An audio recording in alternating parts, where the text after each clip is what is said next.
This happened last October, close to Halloween. My parents and brother were making the trip from Florida to Tennessee to help my grandmother move into our house, and they wouldn't be back for a few days. Naturally, I thought it would be nice to have the house to myself for a couple days instead of traveling for hours in a car. On the second night of enjoying the alone time in my house, my heart dropped when I heard almost what sounded like a hand slap against my bedroom window. My house is one story in a rural area with few neighbors. After ruling out any animals or natural ways this could have happened, I decided to take a look for myself, so I moved the blinds to see if I could get a look at anyone running, hoping it was just a prank. I was almost annoyed to see no one, but what happened next made the situation go from confusing to frightening. When I started to hear the doorknob to the door being forcefully shaken and twisted, causing almost a bang at the door, and because of this, my dog started barking loudly, increasing my adrenaline in the situation.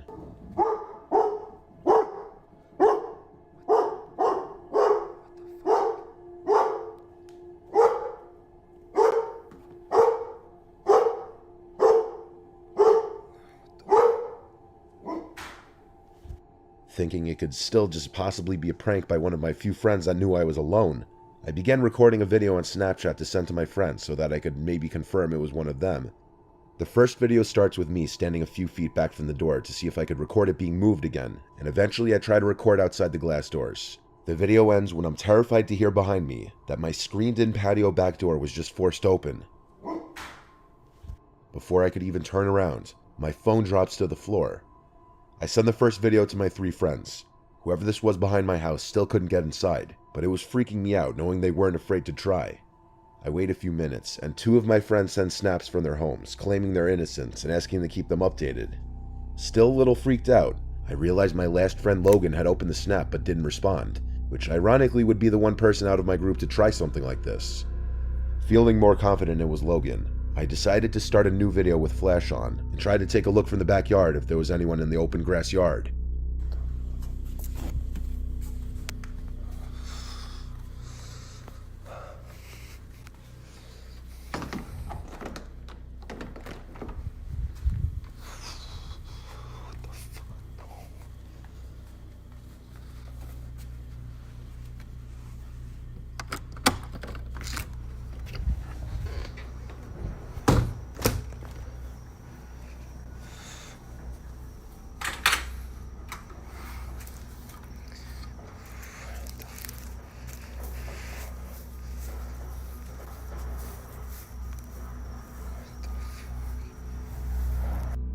After making sure the front door was locked, I walked out hoping Logan would pop out to try and scare me. I checked behind some bushes and scrap wood on the side of my house, but instead I was greeted with just darkness and quiet. Only after 15 seconds of walking outside, I was immediately uncomfortable with the situation I was putting myself in. My fears got the better of me, and I decided to just go back inside. I stopped the video and returned to my living room. Logan finally responds to my snap, causing my breathing to halt when I see a picture of him in bed with his girlfriend saying, "What the fuck, bro, call the cops." I immediately call 911 and make sure no windows or doors could be unlocked. I was advised to keep all doors locked and to call back if I hear any more forceful entry noises. It was only days later that I would re-watch the saved videos to find a creepy black figure watching me behind my tool shed while I searched behind the scrap wood and bushes, almost looking like they were deciding to attack me or not.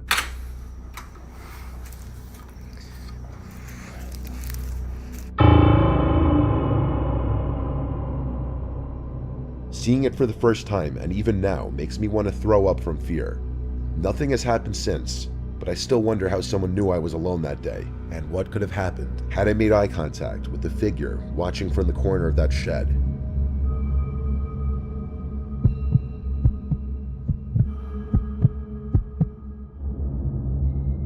I'm a 17-year-old boy living in a small neighborhood in the Midwest of the United States. The neighborhood I live in is a tight-knit community, one where everyone knows each other and is usually friendly towards one another. My street is a small cul-de-sac with 3 houses on each side and 1 at the end. The cul-de-sac itself rests on a small hill. At the bottom is a lake surrounded by forest and other houses. It's not a very dense forest, but it's far away from any densely populated city, and it gets very quiet at night, with the exception of some dogs barking, a late-night driver, and on rare occurrences, you can hear a coyote in the distance. One night at around 2 a.m., both my mother and older brother, whom I live with, were off in their respective rooms, either sleeping or just keeping to themselves. I too was about to go to sleep, and at the time was just resting and watching a YouTube video in bed. A few videos in, I heard a strange sound coming from across my room. It was a sort of soft thud, as if someone had lightly tapped the wall across from my bed. I wasn't alarmed when I first heard it, figuring it was my cat Spot coming to sleep at the foot of my bed. I sat up to see what he was doing, but he was nowhere to be found. In fact, there was nothing in my room that was out of place or that could even make such a noise. However, I didn't hear the noise again, so I went back to YouTube, and after a while, completely forgot that it even happened. That was until I heard another noise. But unfortunately for me, this noise was not a quiet thud or tapping sound.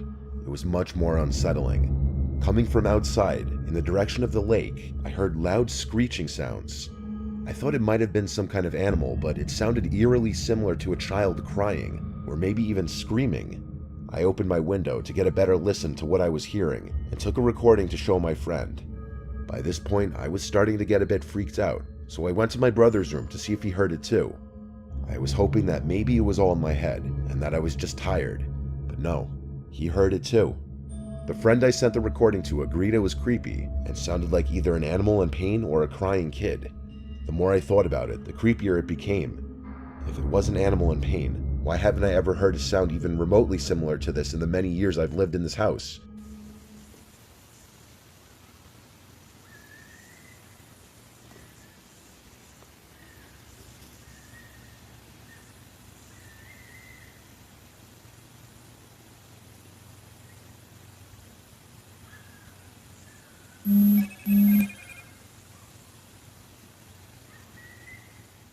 It didn't sound even remotely similar to a fox, coyote, or any animals I know about, and this forest isn't big enough for an animal much bigger than that. And if it was a child, why was it alone, screaming and crying in the woods in the middle of the night? Then there was that thud that I heard from earlier that night. Was that somehow connected, or is it simply a coincidence that I heard two creepy sounds in the matter of minutes? I haven't heard any kind of noises like that since, and by that I am glad. But to this day, it still creeps me out that none of us could truly figure out what could have created those sounds.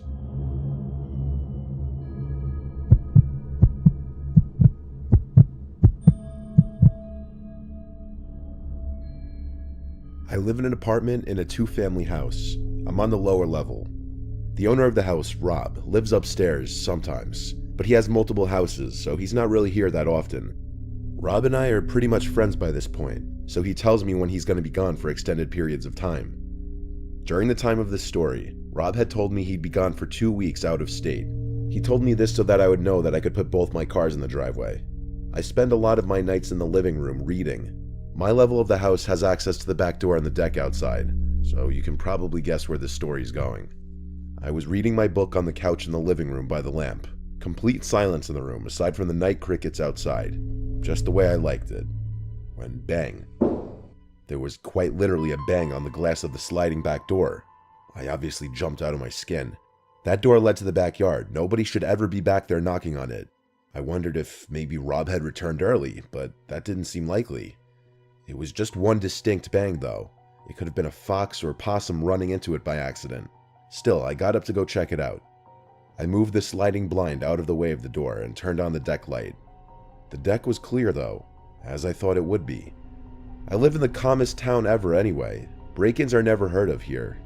I closed the blind on the door again though, just because I do get a little uncomfortable with the idea in the back of my head that someone's outside in the dark just watching me.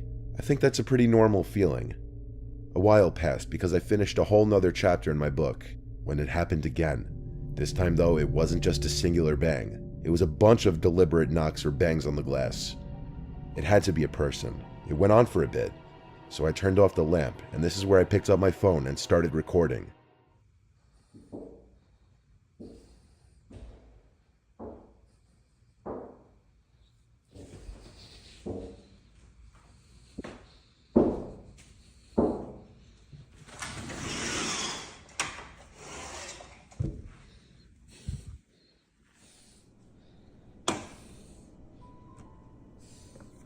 As I opened the blind and flicked on the light to the deck, the noises stopped, and there wasn't a single person in sight, not even an animal. I looked over the edge of the deck to see if maybe someone jumped over the railing. Nope, nothing. I didn't stay outside for long. I couldn't lock that door quick enough when I went back inside. By this point, I just went to my bedroom and shut the door and laid in my bed. I didn't know what the hell I had just witnessed outside, how there could be knocks at the door one second, then nobody there the next second. I was calling it a night. I wasn't planning on leaving my room again after that. I browsed Instagram and YouTube for a while on my phone, then turned it off and tried to go to sleep. Silence for the longest time.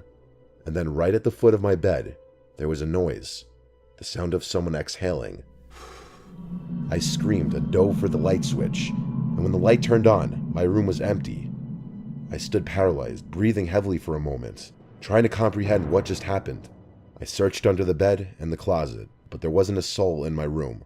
I know what I heard though. It wasn't in my head, just like the door wasn't in my head. I slept in the living room after that, though I didn't feel much safer in there, fearing I'd hear bangs at the back door again. It was a relatively sleepless night for me. Rob told me he's never experienced anything like this, and he couldn't think of anyone who might have wanted to target him for anything. I never had believed in anything paranormal until that night. I haven't had any experiences that intense ever since, though.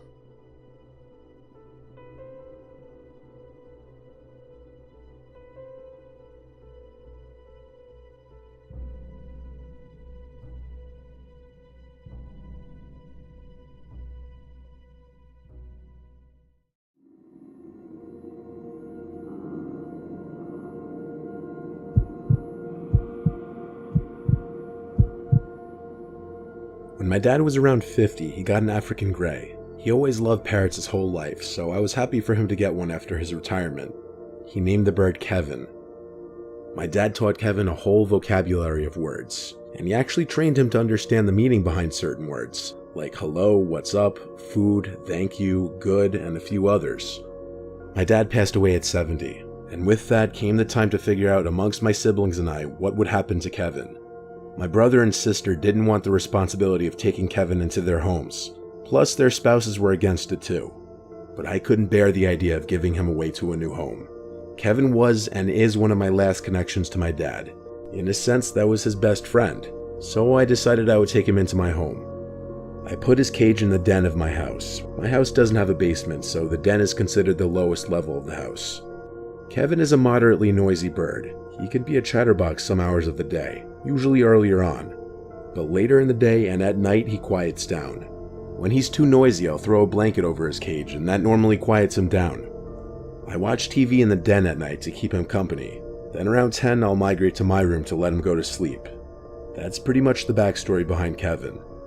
I've been taking care of him for 2 years now, so I know exactly how he behaves and when he's acting out of the ordinary.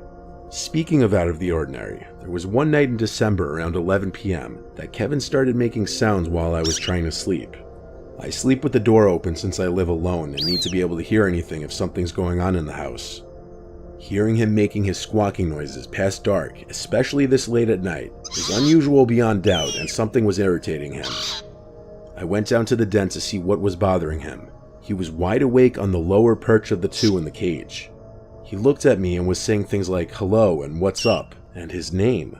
All the while he was nodding his head up and down, moving his whole body in the process as if he were dancing. I tried to feed him, but he didn't eat, so I covered him with the blanket hoping he would stop.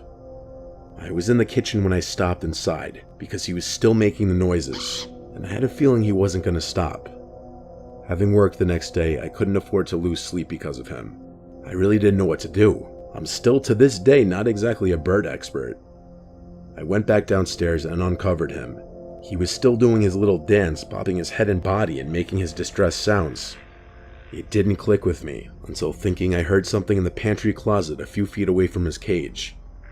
I walked over to it and hovered my hand over the light switch to the pantry, which was outside of the door. The door has one of those big glass panels that many pantry doors have, so when I flicked the light switch, I saw the outline of a body on the inside. My fight or flight response kicked in, and I chose fight. I opened the door screaming, trying to get my adrenaline rushing, and I grabbed the man in the pantry closet out and threw him to the floor. He tried to fight back, but I easily overpowered him and had him in what I could best describe as a chokehold. He was a 50-something-year-old homeless-looking man with the smell to match it. I yelled at him, "Who are you? Why are you in my house?" He tried grabbing my face to possibly gouge my eyes or something, but I continued to wring his neck and punch him. During all of this, Kevin was going berserk in his cage. When the man on the floor seemed weak enough, I literally sprinted for the nearest phone and came right back and kept him on the ground while I called 911.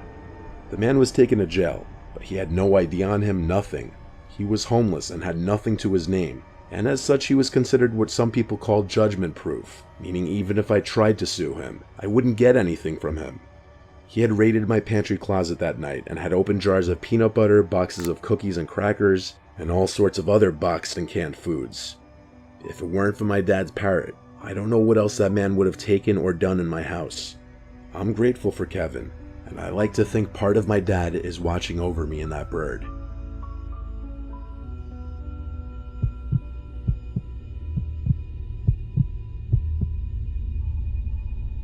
This story takes place when I was a junior in high school.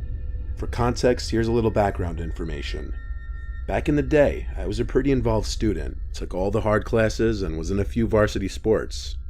In one of these ways, I was always busy and didn't have much time for myself, and part of me was thankful for that.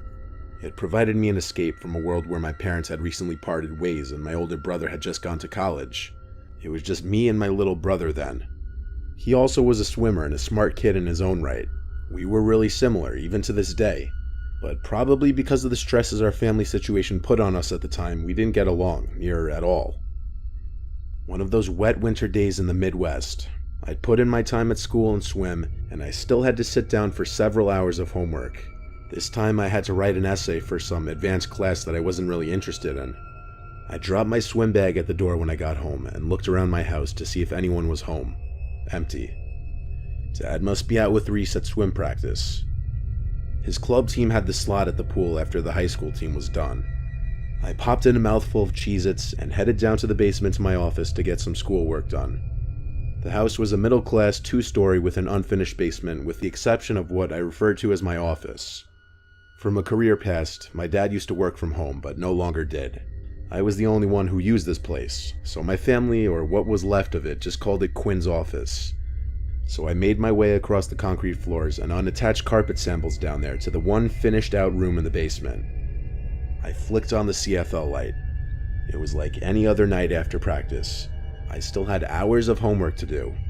So I turned on the computer and started typing away.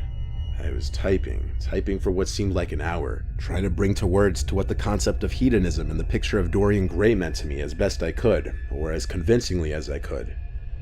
Out of the dark, I heard my little brother call out to me, "Quinny, Quinny, come up." Almost reflexively, I called back to him, "Reese, I'm working, what do you need?" We would yell through the house like brothers do, but it took me a minute to realize I didn't hear him come home. I got no response, only for a couple minutes though. Again, I heard my little brother's voice sing out, "Quinny, Quinny, come up." It felt strange hearing those words carry across the dark, concrete floor. He's supposed to be at swim practice. I called back out to him, asking if he needed anything, but again, I received no answer. I thought about just starting my essay again, but the family situation was delicate at best, and I didn't want to be in trouble if my little brother actually needed something. I made the decision to get up and go find out for myself. I bounded up the basement staircase, the only way a high schooler can, and I called out again for my brother. "Reese, what's up? I'm really busy." I checked all around the main floor looking for my little brother, or even signs he was home. No shoes, no backpack, so he wasn't home, and there was no car in the driveway either. The only reason my dad would be gone right now would be to pick him up. Satisfied, I turned back for the stairs, when I heard my little brother's voice ring out, "Quinny, Quinny, come up." This time every hair on my body stood on end. It just didn't make sense. He had to be at practice, and if he really needed me, he would have come to me. I go to the base of the second floor stairs and called out to him one more time, "Reese, what's going on? Are you okay?" For a minute, no answer. "Reese, I'm really busy. Can you tell me what's up?" It's quiet for way too long as I stared up the dark staircase. Logically, I had no reason to believe anyone was up there, until I heard Reese's voice calmly speak this time and not call out in his sing-song way those same 4 words. "Quinny, Quinny, come up." "What?" I asked under my breath. I couldn't comprehend the situation. I did quick inventory of any probable scenario. Break-in? Wrong voice. A prank? I would have seen something at this point. It had to be Reese, and maybe helping him would make me a good brother. So I began up the stairs. My heart pounded with each step, and I was about to make the landing to the dark second floor.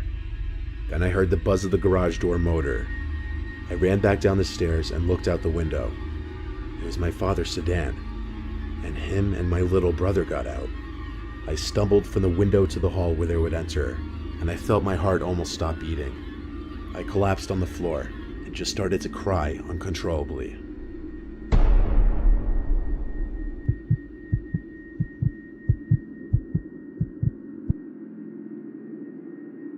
This was like 15 years ago now when I was a kid. I was with my best friend Jackson at some abandoned family resort or bungalow colony type place in New York. It was off a main road and then down a private dirt path driveway entrance, and it was a rather large property with a bunch of old abandoned buildings including at least 10 small bungalows, a main hall, a few bathroom stations, and an indoor pool house. Along with that was an outdoor pool, a shuffleboarding area, and a kid's playground. Everything was old, run down, and with tall, overgrown grass growing over it. We found this place accidentally one time walking down Route 209, but we didn't explore it that day. We came back another night. By the time we went, it was past sunset. The sun was kissing the sky goodnight. It was getting very dark, but we didn't want to come during the day in fear of getting caught and getting charged with trespassing. We brought along walkie-talkies and flashlights with us to communicate to each other when we'd split up. We started looking around the bungalows together. Most of them looked the same and were relatively small. 1 or 2 beds each, a small kitchen, and 1 bathroom each. Some of them had these little living room areas. Halfway looking through these bungalows, I split off from Jackson because he was moving kind of slow. I tried to enter the building that looked to be the main hall or office or something, but every entrance was locked. I walkie-talkied Jackson to tell him that the big building was locked. He didn't walkie-talkie back. I wondered if I was out of range from where he was. 2 minutes later, I found myself at one of the 2 bathroom buildings. It was probably a 400 square foot building. There were no doors to the building though. It was unusual. It just had 2 big openings, one for the men's room, one for the women's room. I remember the signs being faded and worn out looking. Then I saw these red tracks on the dirty old concrete bathroom floor. Now I'm not going to sit here and say they looked like bloody footprints, but I couldn't explain what these red marks could be then, and I still can't say for certain now. Regardless, it was pitch black inside that bathroom around that corner, and that was the first building I was scared to enter. I tried walkie-talkieing to Jackson again, hoping he was in range this time. I pressed the button on the walkie and said, "Yo, where are you?" When I let go, I heard the beep sound that the receiving walkie makes after getting a message from inside the bathroom. It gave me a near heart attack. Then I thought Jackson must already be in there, hence the red-looking footsteps. I called his name, and it echoed into the bathroom. I was actually about to step into the bathroom thinking he was hiding from me, pranking me, when I heard Jackson's voice call out from the distance behind me, outside in the darkness of the night. I heard him getting closer. Couldn't see him in the dark, but he obviously saw my light, so I yelled back, "I found your walkie-talkie." I started stepping into the bathroom, but then he said back, "Don't go in there, I never went in there." This is when I turned around and hurried right out of there. I pressed and released the talk button really quick on my walkie, causing the beep again from inside that pitch-black women's room. Jackson and I looked at each other for half a second, then began dashing in the direction we came. We made it back to Route 209 and had to stop to catch our breaths. This is when Jackson told me that inside one of the bungalows he went into, he tried walkie-talkieing me, but I wasn't answering, meaning we must have been out of range. But then he heard a noise from the living area of the bungalow. As he turned around, his flashlight revealed an older woman almost running towards him. He dropped his walkie-talkie and flashlight and ran out from the bungalow. He ran in the dark and hid, refraining from making noise in fear of being followed. He hid for a questionable amount of time before looking around and seeing my flashlight across the field, over at the bathrooms. The most likely explanation to me was that some cracked-out drug addict was hiding or living in that abandoned bungalow and for whatever reason lunged at Jackson and picked up his walkie-talkie. What she was doing in that bathroom, who knows? Maybe drugs, maybe the bathroom in the bungalow didn't work. But what I don't know is why was there a trail of what looked like blood in there? Those are my theories, but I can't explain all of it away. And that's the scariest part.